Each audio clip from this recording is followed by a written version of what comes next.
Well, hey everybody. In this video, I am going to discuss the key signatures of minor scales. In a previous video, I went through and figured out the letter names of all the major scales. And so now I'm going to do the same thing but with minor scales. And it's going to be the same concept.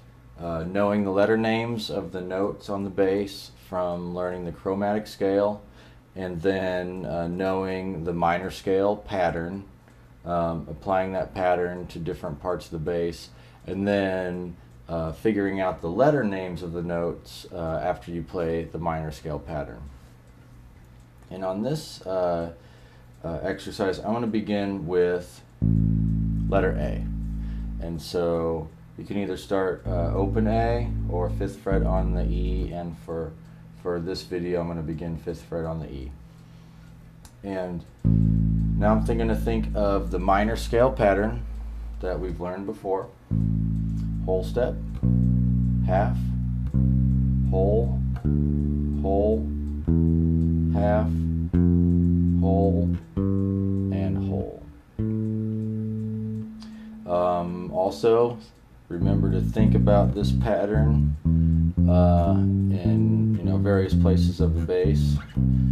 Also, just figure out different ways to put those half steps and whole steps together. And also now we're going to think of the letter names that go along with that minor scale pattern. So first letter is A.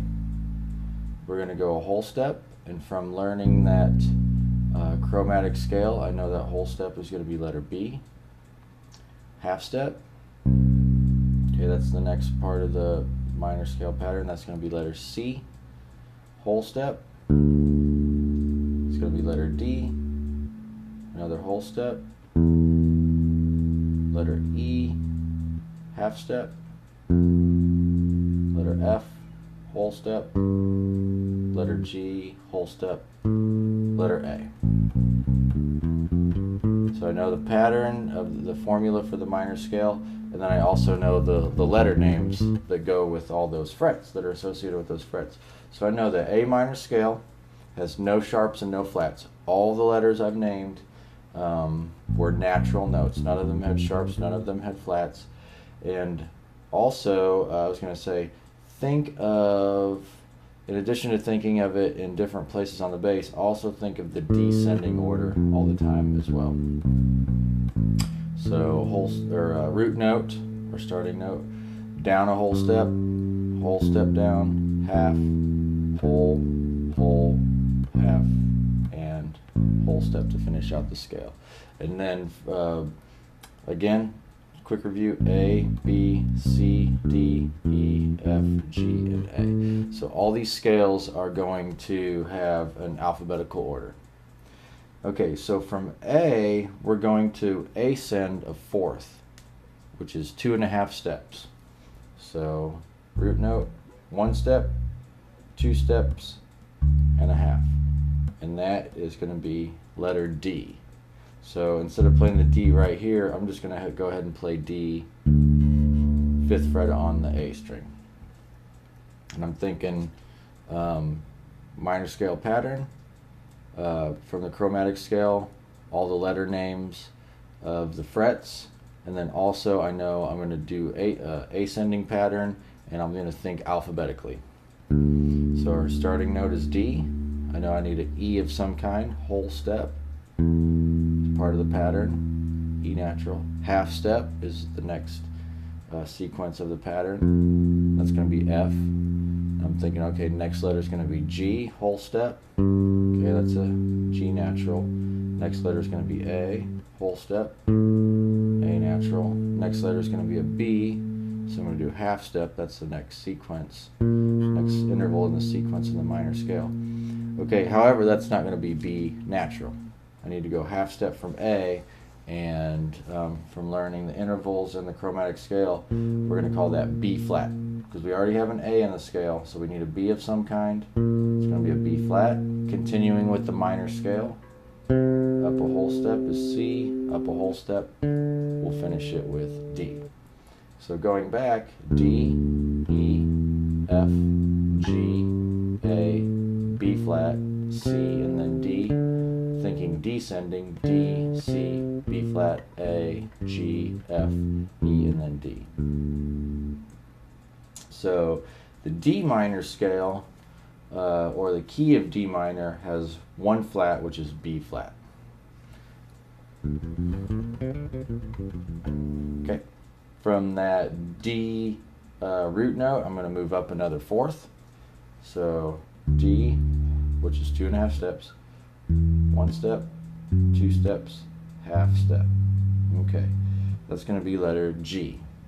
So from D to G is a fourth, and now I'm going to build that minor scale on a letter G. And then what I'm going to do is I'm going to take this G, but I'm going to move it down an octave. So I'm going to play the G down here on the E string. So, okay, G, minor scale pattern, whole, half, whole, half, whole, descending, root note, whole, half, half, whole. Okay, letter names, G, A, I need a B of some sort, that's going to be a B flat, whole step, C, a D, it's a natural E. Okay, since I'm going half step from D, that E is going to be an E flat, whole step is F, and then whole step is G. Back to the root note. So going back, I have a G, whole step to A, half step to B flat, whole step to C, whole step to D, half step to E flat, whole step to F, and then a whole step to G. And then descending, B flat, A, G. So going back, the G minor scale has a B flat and an E flat. A minor, 0 sharps and 0 flats. D minor, 1 flat, which is B flat. Okay.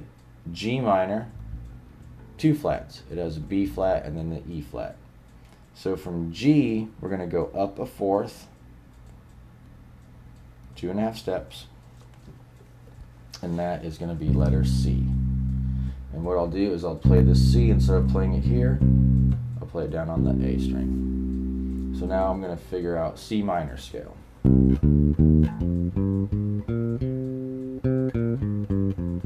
Maybe play it in a different place. C, whole step, half, whole, half, whole. And we could do that. So what I've just tried to do is break out of that finger pattern. So just always keep that in mind. But just to get your to learn the letter names of the notes, you can stick with one pattern at the beginning. Whatever is most comfortable for you. So C, whole step, that's going to be letter D. I need an E of some kind, half step, okay, that's E flat, whole step to F, whole step, that's G, half step, okay, that's A flat, whole step, B flat, whole step, we're back to C. So I have C, D, E flat, F, G, A flat, B flat, and C. So going back, the C minor scale has 3 flats. It has E flat, A flat, and B flat. And so in a follow-up video, I'll go ahead and go around all the minor scales just as I did with all 12 major scales. And again, this is just the same concept, so you can learn how many sharps and flats are in all the major scales, in this particular video, all the minor scales. And again, it will open up doors for you, you know, improve your playing, improve your communication with other musicians. Hopefully it will help you be more creative with your bass lines, and you know, just give you something else to work on or focus on sometimes. So I hope this helps out, and just look for following videos. Until next time.